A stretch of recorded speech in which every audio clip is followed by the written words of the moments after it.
পুরো এপিসোড দেখতে জি5 অ্যাপ এখনই ডাউনলোড করুন।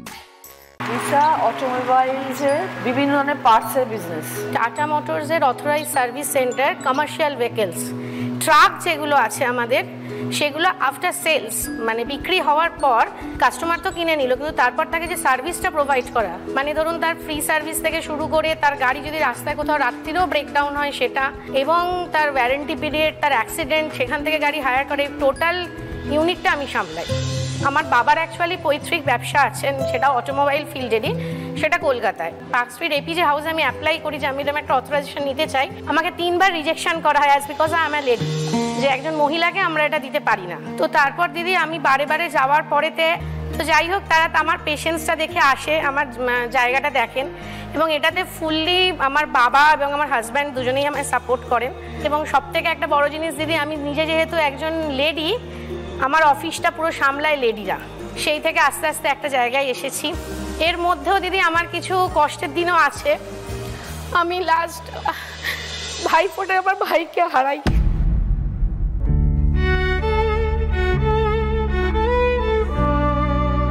তারপর থেকে জীবনে একটা সংগ্রাম নেমে আসে, কি করে আমি সামলাবো। ভাই কি করতো? বাবার ব্যবসায়ী, ভাই বসতে।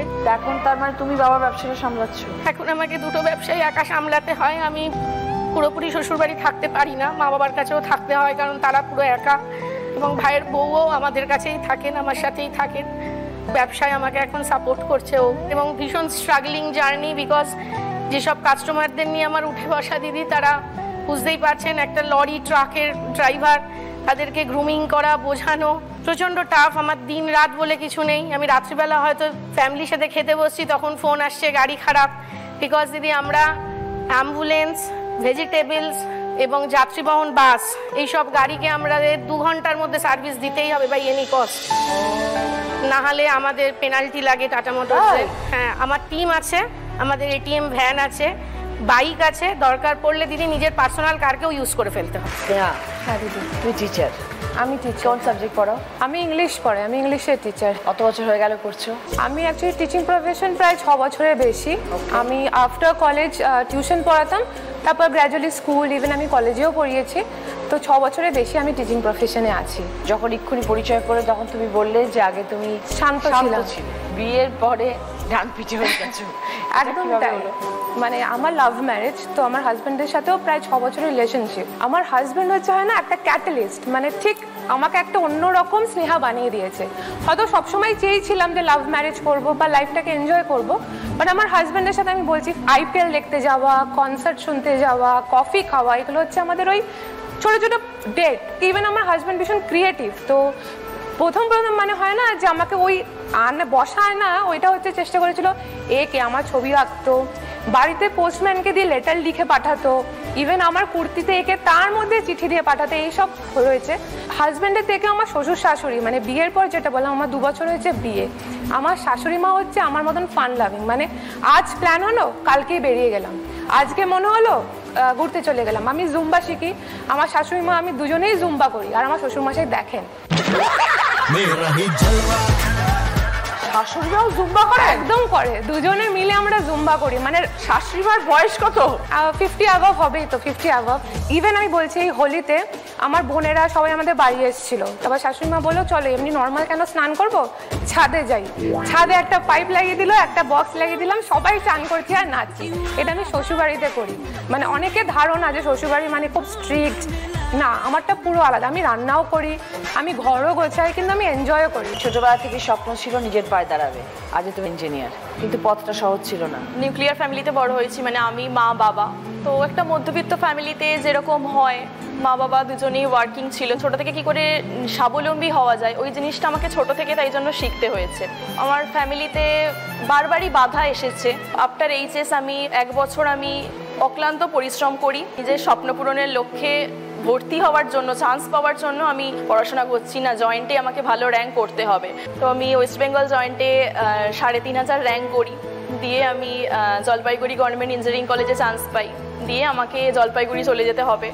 2016 সালে আমি কলেজে ভর্তি হলাম, চলে গেলাম হোস্টেলে পড়াশোনার জন্য। হঠাৎ করে আমার বাবা অসুস্থ হয়ে পড়ে, তখন আমার ফার্স্ট ইয়ার ফার্স্ট সেম সবে হয়েছে।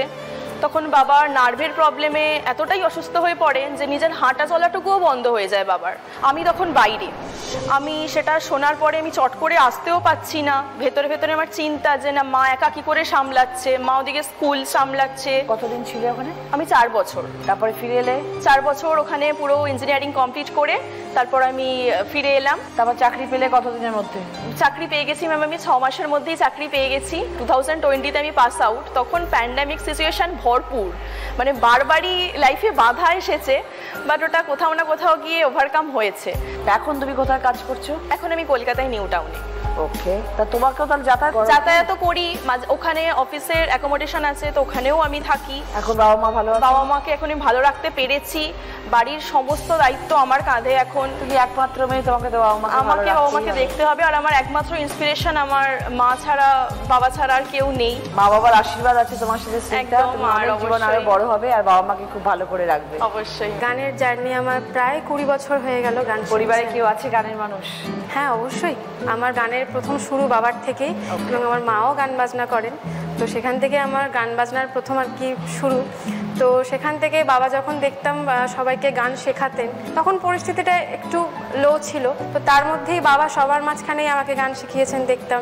তার মাঝখানে যেমন বাকিদেরকেও দেখছেন সেরকমভাবেই আমাকে, এবং সবার মাঝখানে বকাবকি ভুল হলেও সেই বকাবকিটা সেটা বরাবরও শুনে আসছে, আজ পর্যন্ত শুনে আসছি। স্টেজ পারফরমেন্স কবে থেকে শুরু হলো? সেটা শুরু হয়েছে বেশি দিন না, ওই তাও হয়ে গেল 8-9 বছর হয়ে গেল। মূলত তুমি কিরকম ধরনের গান গাও? যেহেতু স্টেজ পারফরমেন্স করি, সব রকম গান গাইতেই হয়। আর আমার মাঝখানে একটা ইচ্ছা ছিল, যেটা হচ্ছে গান নিয়ে রবীন্দ্রভারতীতে আমি ভর্তি হব। কমপ্লিট হয়ে গেছে? হ্যাঁ হ্যাঁ, একদম কমপ্লিট হয়ে গেছে মাস্টার্স। আর আমি আবার একবার করছি, মানে ডাবল MA করছি, আমি ইনস্ট্রুমেন্ট নিয়ে করছি, হারমোনিয়াম নিয়ে। তো আজকে তুমি আমাদের কি গান শোনাবে? এই রূপসী বলো না কে বেশি মায়াবী ওই শোষী নাকি আমি, আর চোখে যে দেখো এই মুখে বলো না ওই বুকে কে যে দামি। দেখো চাঁদে মেঘে লুকোচুরি খেলা ওই চলেছে, থাকো এই রাতে কাছে আরো বেশি কাছে প্রাণ চেয়েছে। রুরু রুরু রুরু রুরু রারা রূপসী বলো না কে বেশি মায়াবী ওই শোষী নাকি আমি, আর চোখে যে দেখো এই মুখে বলো না ওই বুকে কে যে দামি। দেখো চাঁদে মেঘে লুকোচুরি খেলা ওই চলেছে, বরফ থাকো এই রাতে কাছে আরো বেশি কাছে প্রাণ চেয়েছে।